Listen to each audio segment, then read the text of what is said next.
QC 9 بختاور کی مین بٹائی آبادی والی سڑک ہسپتال میں موجود جوہر تھانے کے سامنے والی بٹائی آباد میں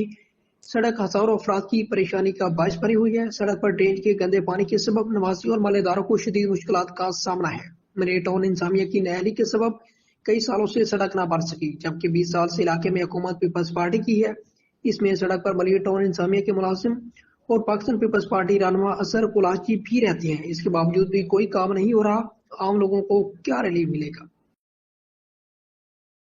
ملیر کے علاقہ دنی پرتو کا رہائشی معصوم نوجوان شیر محمد ابرور کا خود کو ملنے والی جانی مالی دھمکیوں پر صحافتی تنظیم متحدہ صحافی مواز کے عوامی رابطہ دفتر کے باہر احتجاج کیا۔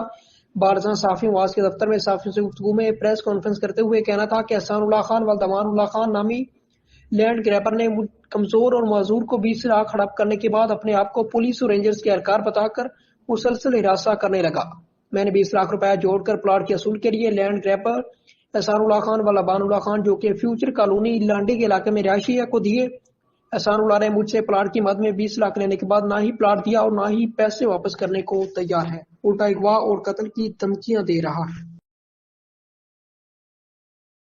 پاکستان رینجرز اور کسٹم نے خفیہ معلومات کی بنیاد پر مشترکہ کارروائی کرتے ہوئے سندھ بلوچستان بارڈر پر واقع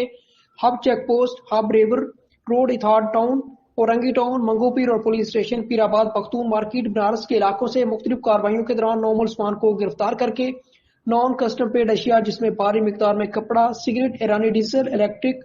آئٹمز، انجن آئل، مختلف قسم کے کاسمیٹکس کا سامان، واشنگ پاؤڈر، چھالیاں، لیپ ٹاپ، خشک دودھ، چاکلیٹ، ٹافیاں، ٹائرز، چائنا نمک، روزمرہ استعمال کا سامان اور مختلف نوعیت کی اشیاء خورنوش برآمد کر لی۔